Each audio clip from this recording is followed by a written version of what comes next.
नमस्कार, good morning, स्वागत है आपका। मैं हूं आपके साथ राजीव ढोंडियाल और खबरें सुपरफास्ट की अब करते हैं शुरुआत। कांग्रेस सांसद राहुल गांधी ने दावा किया कि संसद में चक्रव्यूह वाले भाषण के बाद ईडी छापेमारी की तैयारी कर रही है। रात लगभग 2 बजे राहुल गांधी ने सोशल मीडिया प्लेटफॉर्म एक्स पर एक पोस्ट लिखा कि उन्हें सूत्रों से बताया गया है कि उनके खिलाफ ईडी एक्शन की तैयारी में है। राहुल गांधी लिखते हैं कि 2 में से एक को मेरा चक्रव्यूह वाला भाषण पसंद नहीं आया। ईडी के सूत्रों से मुझे मालूम चला है कि छापेमारी की तैयारी की जा रही है। मैं खुले दिल से इंतजार कर रहा हूं और नाश्ता मेरी तरफ से होगा। राहुल गांधी ने अपने ट्वीट में ईडी को टैग भी किया है। राहुल गांधी ने संसद में अपने भाषण के दौरान महाभारत के चक्रव्यूह का जिक्र करते हुए मोदी सरकार को घेरा था।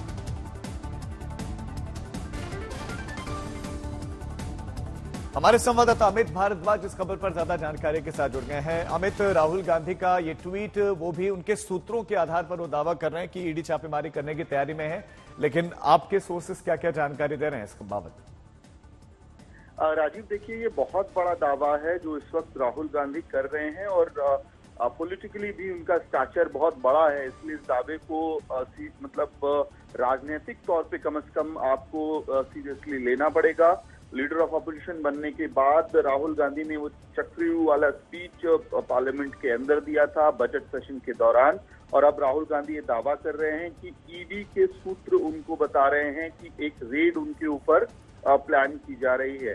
अहम बात यह है राजीव, आपको ध्यान होगा कि अरविंद केजरीवाल जी कुछ महीने पहले तक इसी तरह के दावे करते थे कि किस तरह से उनके खिलाफ ईडी का एक्शन प्लान किया जा रहा है, इसकी पूरी कॉन्स्पिरेसी चल रही है। और तब लगातार ये सवाल उठाया जाता था कि आखिरकार अरविंद केजरीवाल को ये जानकारियां कौन दे रहा है, लेकिन अंततः उनकी बात उनके मामले में सत्य हुई थी, आम आदमी पार्टी के मामले में सत्य हुई थी। अब देखना ये है कि क्या राहुल गांधी के मामले में भी इस बात में कोई सत्यता निकलती है, और अगर कोई जांच की भी बात हो रही है तो वो किस केस को लेकर हो रही है। क्या ये नेशनल हेराल्ड का केस है जिसमें जांच एजेंसियां दोबारा से एक्टिव होती हुई दिखेंगी, या फिर ये सिर्फ एक राजनीतिक हमला है कांग्रेस पार्टी का, राहुल गांधी का भारतीय जनता पार्टी पर? जी अमित, शुक्रिया आपका इस तमाम जानकारी के लिए। राहुल गांधी जो दावा कर रहे हैं कि जो उनका चक्रव्यूह वाला भाषण था संसद में, उसी भाषण के बाद उन पर ईडी एक्शन की तैयारी करी है। आपको बयान सुनाते हैं, वो भाषण सुनाते हैं जो संसद में राहुल गांधी ने दिया था। एक नया चक्रव्यूह तैयार हुआ है स्पीकर सर, वो भी लोटस की शेप में है सर, और उसका चिन्ह प्रधानमंत्री जी अपनी छाती पर लगा के चलते हैं सर। जो अभिमन्यु के साथ किया गया था, जो अभिमन्यु को चक्रव्यूह में फंसाया गया था, वही हिंदुस्तान के साथ किया गया है। हिंदुस्तान के युवाओं के साथ, हिंदुस्तान के किसानों के साथ, हमारी माताओं बहनों के साथ, स्मॉल बिजनेसेस के साथ, मीडियम साइज बिजनेस के साथ। सर, अभिमन्यु को 6 लोगों ने मारा था।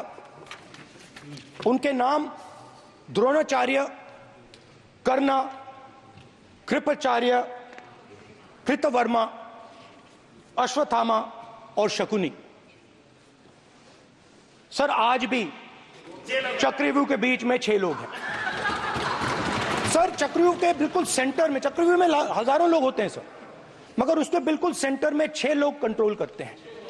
तो जैसे उस टाइम 6 लोग कंट्रोल करते थे, वैसे आज भी 6 लोग कंट्रोल कर रहे हैं चक्रव्यूह को। नरेंद्र मोदी जी, अमित शाह जी, मोहन भगवत जी, अजीत दोवल जी, अंबानी और अदानी जी कंट्रोल कर रहे हैं।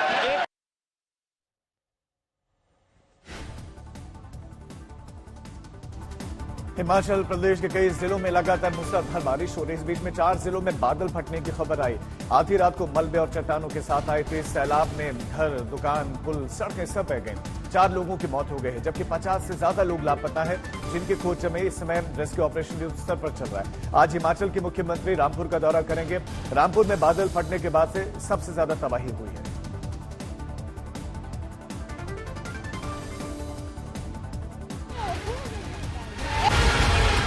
कुल्लू,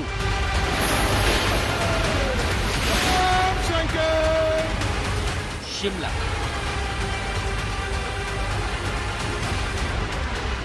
चंबा,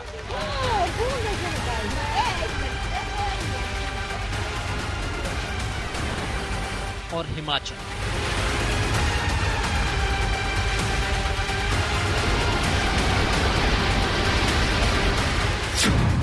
जब बादल फटे तो दहल गया हिमाचल। 4 जिलों में भारी तबाही, टूट गए पुल, बह गई सड़कें। कुदरत का कहर टूटा तो खिलौनों की तरह ढह गए घर। मलबे में दबी गाड़ियां। ये वो तूफानी लहरें हैं जो सब कुछ बहा ले जाने को बेताब हैं। हिमाचल में एक दो नहीं बल्कि 4 जिलों में बादल फटे तो तहलका मच गया। कुल्लू के मणिकर्ण में मलाना में बादल फटा, जिसके बाद बांध की दीवार टूट गई और ब्यास नदी अपनी सीमाएं तोड़कर बहने लगी। कुल्लू में नदी किनारे बना सब्जी मंडी का भवन पानी में बह गया। एक निर्माणाधीन इमारत भी ढह गई।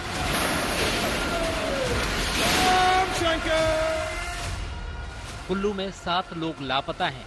मलाना पावर प्रोजेक्ट में फंसे 29 लोगों को रेस्क्यू किया गया, जबकि 4 लोग प्रोजेक्ट में अभी भी फंसे हैं। भारी बारिश और लैंडस्लाइड की वजह से रास्ते इतने खराब हो गए हैं कि रेस्क्यू ऑपरेशन मुश्किल हो रहा है। शिमला में एक साथ 2 जगहों पर बादल फटा। तबाही की ये तस्वीरें आधी रात के उस खौफनाक मंजर को बयां करने के लिए काफी हैं। रामपुर के समेज गांव के 36 लोग लापता हैं, जिनमें 18 महिलाएं शामिल हैं। चंबा के चौराहा में बादल फटने से भारी नुकसान की तस्वीरें सामने आई हैं। चंबा तीसा सड़क मार्ग पर कई सड़कें बंद हो गईं। सैलाब के रास्ते आए घर टूट गए तो तमाम गाड़ियां मलबे में दब गईं, जिन्हें अब जेसीबी की मदद से बाहर निकालने की कोशिश की जा रही है। मंडी में भी राहत और बचाव का काम जारी है। बुधवार रात आई आफत में 2 मकान ढह गए। घर में मौजूद 11 में से 2 लोगों के शव मलबे से निकाले जा चुके हैं, जबकि 8 लोग अब भी लापता हैं।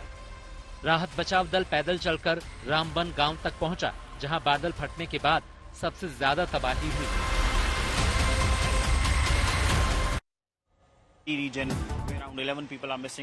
हिमाचल में मंडी जिले के जिस गांव में बादल फटा उसके आसपास के तकरीबन सभी रास्ते बंद हो गए हैं। जिस जगह पर कभी मार्ग पर लोग चला करते थे, अब वहां पर पानी झरने की तरह बह रहा है। रोड टूट गए हैं, मलबा कीचड़ बनकर इस मार्ग को और मुश्किल भरा बना रहा है। हिमाचल प्रदेश में जबरदस्त तबाही हुई है क्योंकि क्लाउड बर्स्ट हुआ है कई जगह पर।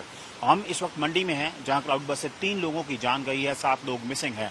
ये वो रास्ता है जो गांव राजवन को जाता है, जहां पे क्लाउड बर्स्ट हुआ है। और आप देख सकते हैं जगह जगह पे किस तरह लैंडस्लाइड्स हुए हैं, किस तरह का यहाँ पर मंजर है और किस तरह एनडीआरएफ की टीमें भी जो लगी हुई हैं वो इन रास्तों से वापस आ रही हैं, क्योंकि आज तक वहां पे जा रहा है जहां पर ये हुआ है। तो ये सिचुएशन है राजवन गांव से पहले भी किस तरह जगह जगह पे लैंडस्लाइड हुई, स्लश है और एनडीआरएफ की टीमें जो वापस आ रही हैं। सुबह से रेस्क्यू में लगी थी, अभी भी 7 लोग मिसिंग हैं, लेकिन हालात ये हैं यहाँ पर कि जगह जगह पे लैंडस्लाइड के कारण लोगों को और रेस्क्यू ऑपरेटर्स को भी दिक्कतों का सामना करना पड़ रहा है। जी हाँ सर, आप वहाँ से आ रहे हैं, क्या हालात हैं वहाँ पर? अभी तो वहाँ डेड बॉडी जो है 3 ही डेड बॉडी मिली है। हाँ। बाकी 7 डेड बॉडी अभी नहीं मिली वहाँ। तो आप वहीं उसी गांव के रहने वाले हैं? नहीं, हम तो दूसरे गांव से हैं। हाँ। मेरी रियल भतीजी जो है उसमें थी, हाँ। वो बह गई, अब उसका कोई पता नहीं है। में अब क्या माहौल है जिस तरह की ये सिचुएशन बनी है? अभी तक तो बहुत बुरी हालत है, बहुत खस्ता हालत है वहाँ पे। लेकिन कल दोबारा जो है टीम आएगी, हाँ। तो दोबारा जो है करेंगे इस कार्य को। देख सकते हैं कि किस तरह लोगों का यहाँ नुकसान हुआ है और लोग वापस आ रहे हैं। और ये आप देख सकते हैं मेरे पीछे किस तरह लैंडस्लाइड के कारण कितना तेज बारिश है, जो झरने से पानी आ रहा है और फ्लश है, क्योंकि ये रास्ता जाता है राजवन को, जहां पर लैंडस्लाइड हुई है, जहां पर 3 लोगों की मृत्यु हुई है। अभी भी 7 लोग मिसिंग है, एडमिनिस्ट्रेशन लगा हुआ है, लेकिन ये रास्ता है जो राजवन उसी गांव को जाता है जहां पर ये हुआ है। अब क्योंकि रात को फिर अलर्ट है, बारिश का अलर्ट है, मौसम खराब है, तो ये सिचुएशन है यहाँ पर कि एडमिनिस्ट्रेशन को कुछ टाइम के लिए रेस्क्यू ऑपरेशन भी अगर रोकना पड़े बारिश की वजह तो रोकनेगा, लेकिन 7 लोग अभी भी मिसिंग हैं और हालात ये हैं जो आज तक पर आप देख रहे हैं। मंडी से कैमरा पर्सन गिरीश के साथ असीम बसी, आज तक।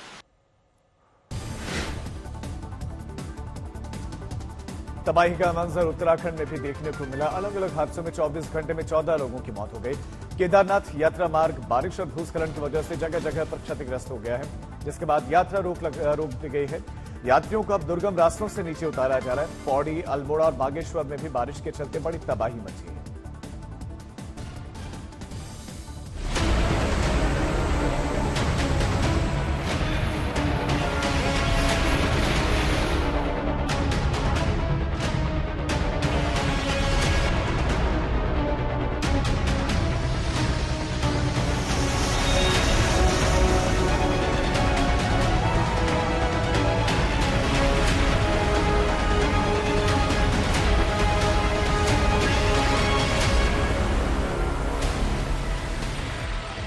भारी बारिश और सैलाब,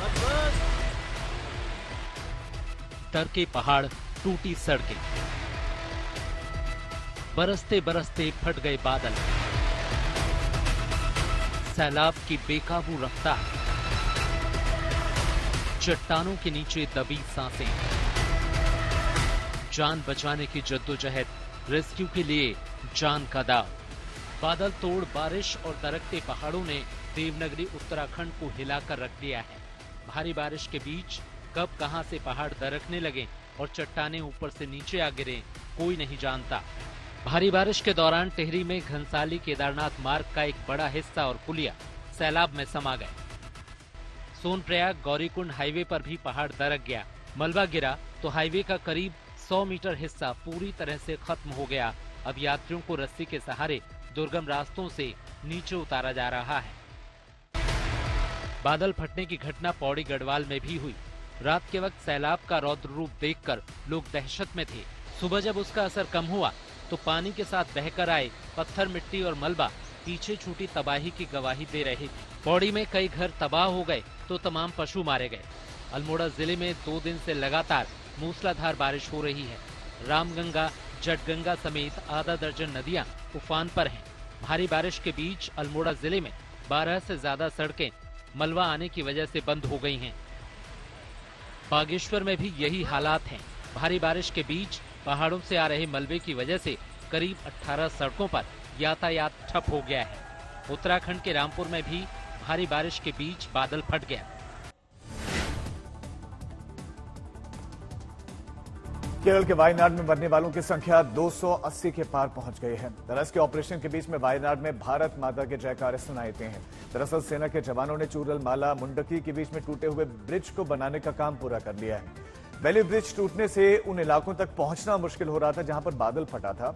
इस बीच में केरल सरकार ने वैज्ञानिकों को हादसे की जगह जाने से इनकार कर दिया, मना कर दिया, जिसके बाद सियासत एक बार फिर गर्मा गई। बीजेपी ने इस फैसले को तालिबानी फरमान बताया है। और आज अभी केरला अपनी आपराधिक जिस प्रकार से भूमिका रही है, केरल में जो मानव निर्मित आपदा आई है उसके लिए उसको स्वीकार लिया है।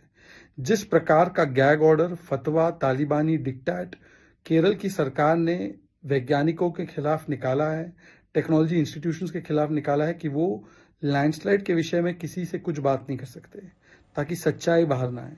सच्चाई वो कि केरल की सरकार ने किस प्रकार से इकोलॉजिकली सेंसिटिव जोन में अवैध निर्माण होने दिए, कैसे पैसों की एवज में, लालच में, वोट बैंक के लिए वहां पर क्वारिंग से लेकर अलग अलग जो इलीगल एक्टिविटीज है वो चलने दी।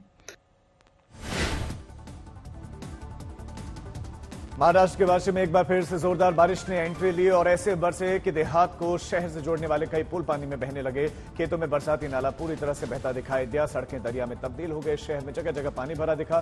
पांगरी नवघरे गांव को शहर से जोड़ने वाले पुल के ऊपर से समय पानी बहता हुआ दिखाई दे रहा। लोग जान जोखिम में डालकर पार कर रहे हैं।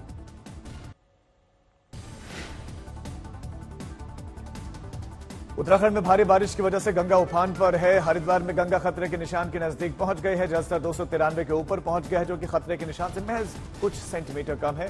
बाढ़ के खतरे को देखते हुए इलाके में प्रशासन ने अलर्ट जारी किया है।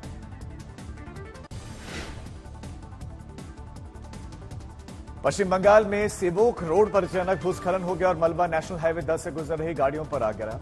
उत्तरी बंगाल में भारी बारिश हो रही है, जिसकी वजह से जगह जगह पर पहाड़ दरक रहे हैं और लैंडस्लाइड के बाद से सेवोक रोड पर मलबा गिरा है, जिसकी वजह से यातायात प्रभावित हो गया है।